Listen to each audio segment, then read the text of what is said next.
For clarification, Chessie is my dog. I have no children currently, just so everyone knows what they're working with here on stage. So hi, my name is Brittany, and I'm a recovering alcoholic. Thank you. I was a little nervous no one was going to do it, but I can tell some people have attended an AA or NA meeting here. Or maybe not. Y'all just know what to do. So y'all probably think, since I'm starting off with that I'm going to be talking about the stereotypes and the stigma associated with alcoholism. And while that is a part of my journey, that's not all of my journey. That's not all of who I am. It doesn't define who I am. But there certainly are stigmas and stereotypes associated with alcoholism that we should break. When I discovered that I was an alcoholic, I was kind of told by a therapist I had a problem. I didn't really have a problem with the title of being an alcoholic, to be quite honest. I heard alcoholic and I said, okay, I have a diagnosis, I have a title of being an alcoholic, but can I still drink? That was my dad laughing, by the way. But in reality, I can't drink. It's not healthy for me, but I digress. What I actually want to talk about tonight is the stigma that I've held internally within myself for a really long time, which is feeling like I'm not enough. I'm not enough in a lot of areas of my life. And unfortunately, it probably started from when I was really young. I played soccer when I was younger, and I was on one of the top leagues in my county. However, I was on the worst team in the best league, consistently, always on the worst team in the best league. I could not see the success and the achievement associated with being a part of a group of people that were successful and had achievements, because all I could see was I'm on the worst team. So I wasn't enough there.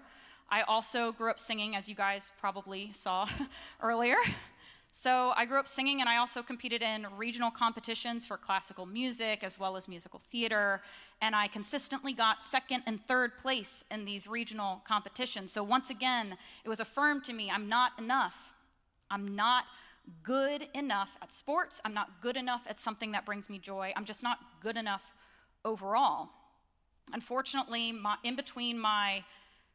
was around my freshman year of high school, I got a really bad concussion, suffered from post-concussive syndrome for about 2.5 years. That actually prevented me from completing my full year, my sophomore year of high school. I had to drop out, and I never took a full load of classes for the remainder of my high school experience. And because of this concussion, I could no longer play soccer anymore, and there was this weird wave of relief that, okay, this thing that I always felt I wasn't good enough at, I don't have to do anymore. Even though I was disappointed, the relief was stronger than the disappointment that I felt regarding that. But something else came with that. All of the sudden, I wasn't smart enough because of my concussion. I had to drop out of school, and school came pretty easily for me growing up. I got straight A's most of the time, which was great, but then I got this concussion, and all of a sudden I couldn't do the things that I used to do. I was stammering my words, I was sensitive to light. Sometimes I had to be pulled out of classes, pulled out of tests, because I just couldn't operate the way that I used to operate. What's crazy is, even with having missed that time at school, I was lucky enough and fortunate enough to be able to attend UNC Chapel Hill. But even with the title of a school that's well known as a good school, I still didn't feel smart enough. Something inside of me was always saying, I am not enough. Now, the other thing I struggled with, I got a lot of struggles around not being enough, was I was not cool enough. I wasn't cool enough. I grew up Christian. Felt like I had to be this pure Christian thing. I didn't go to the parties because I wasn't invited, which is a good thing, to be quite honest. But in between my junior and senior year of high school, I ended up drinking with a friend one evening, and my whole world changed. I finally felt good enough. I finally felt smart enough because I could drink more than the people around me. How intelligent is that? And I was cool enough. I finally had my cool factor. I can drink with my friends, and honestly, I could drink better than them all. At least that's what I thought. I thought I was drinking better than all of them.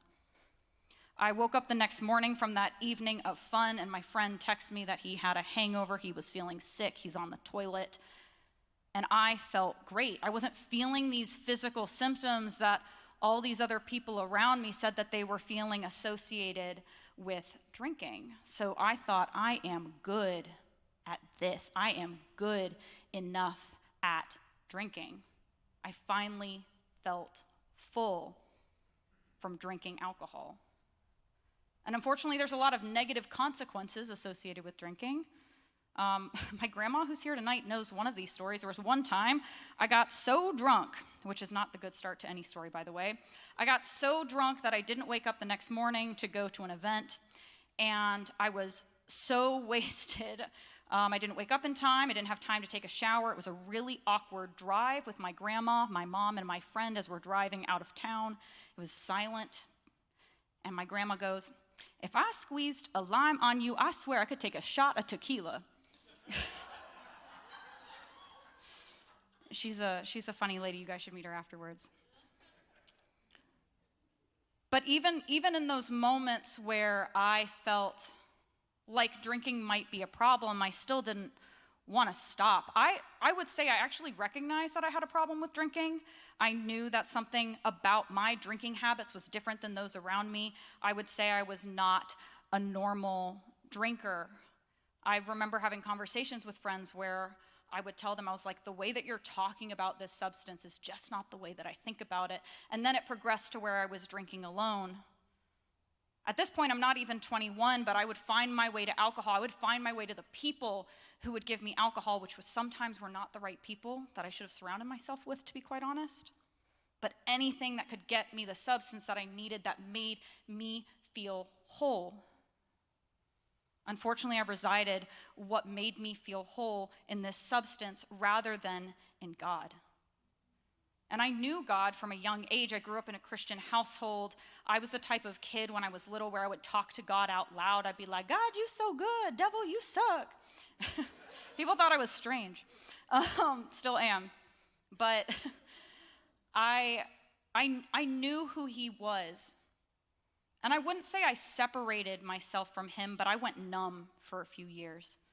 And my growth with him was stagnant. I didn't progress in my relationship with him during this time when I was drinking so much.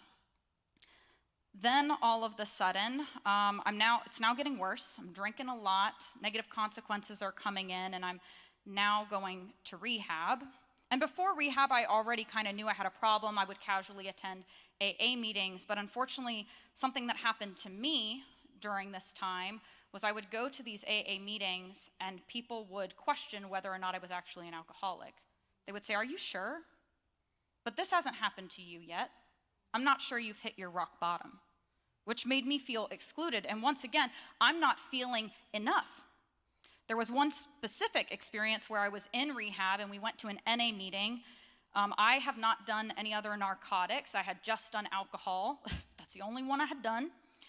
So I already kind of felt out of place going to this meeting, but they forced you to go. So here I am in this meeting. It's early on in my recovery and in rehab, and I haven't spoken up in any of the meetings we've attended. But I decided I would speak up during this one. I don't even remember what spoke to me during that time, but I talked about the fact that I was nervous about going back to college and being around alcohol and staying sober. And those were the words that I used.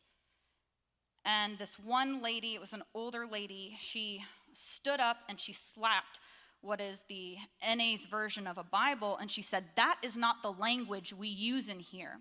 You need to learn how to behave when you show up in these meetings." Now, I want to say, like, AA, NA is incredible. It is amazing, and it provides so much support for so many people. So I don't want your takeaway to be, don't attend meetings, because if that's where you need to be, I promise it will benefit you. I just had these individual experiences in my personal life that pushed me away from that specific community of people at that time.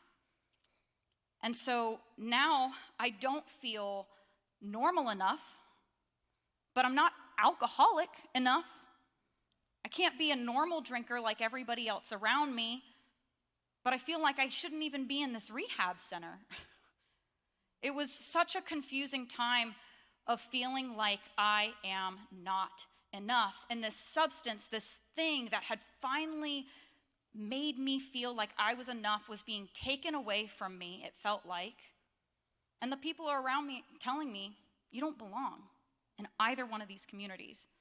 And what I realized when I was thinking about this stigma and this shame that I felt during that time of not being enough, what it really comes down to is not actually not being enough, but I felt like I didn't belong. I didn't belong on that soccer team. I didn't belong at that regional competition for music, and I certainly didn't belong with the normal drinkers, the alcoholics, so I'm alone. I'm the only one like me, and nobody wants to be my friend. It's not sad because it ended up working out through God's miraculous grace. I somehow stayed sober after rehab, and I was able to meet the love of my life. We now have a house, we have a dog, I have a good relationship with my family and friends, and I'm finally feeling healthy and whole. So the question is, how did I get there? What did I do? There is a Bible verse, Isaiah 64:8. It says, "Yet you, Lord, are Father. You are the clay, you are the potter. We are all the work of your hand." And I've really been pondering and thinking about that verse lately and how God makes no mistakes. We are not machine-made. We are certainly not man-made, but we are created by the hands of God. And he knew all of us from the moment we were created. And God knew I was going to have a problem drinking, and he created that in my DNA in order for me to be here tonight. For somebody who is struggling with the same exact thing and feels like I'm never going to come out of that. Whatever addiction or struggle you are dealing with, I promise you that God made you with his hands and he makes no mistakes. He loves you as you are. And he wants nothing more for you than to feel like you belong and that you are enough. I think that a part of my journey with not feeling like enough and not feeling like I belong kind of comes down to this feeling of shame. And that's what a stigma is. Stigma is the shame that we bury within ourselves and we cannot let loose of. Yes, there are stigmas and stereotypes that exist outside of us, like being an alcoholic, like I said.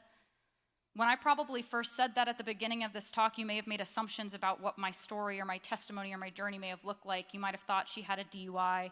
She probably went to rehab. She might have some trauma. It might be genetic. But in reality, all of those external factors won't affect you when you get your heart right with God. You have to know that the stigmas that you hold about yourself are the first priority. Those are the first things you got to fix before you try and fix the world. The first things you got to fix is your heart and the stigmas you carry within yourself. Because if you don't fix those, you can't go out and spread his word. You can't go out and preach the love of God if you don't love yourself. RuPaul, from RuPaul's Drag Race, says, "How in the heck you gonna love yourself?" Or I messed it up. How in the heck you gonna love somebody else if you can't love yourself? And I'm still on that journey of loving myself. A lot of the people here probably have received texts from me within the past week, month, year, where I've felt low and I don't feel like enough and I don't feel like I belong. I was really nervous about standing up here for the same reasons that I was nervous about being on that soccer team or singing in that musical competition. But I am so blessed today to be able to stand up here and say that God loves me, that I belong in this community, and I know it from my toes to my head. I know that I belong in this community because this community has shown me the love of God. I'm so grateful that you guys are here this evening. I know that we have some incredible speakers next. Thank you for your time.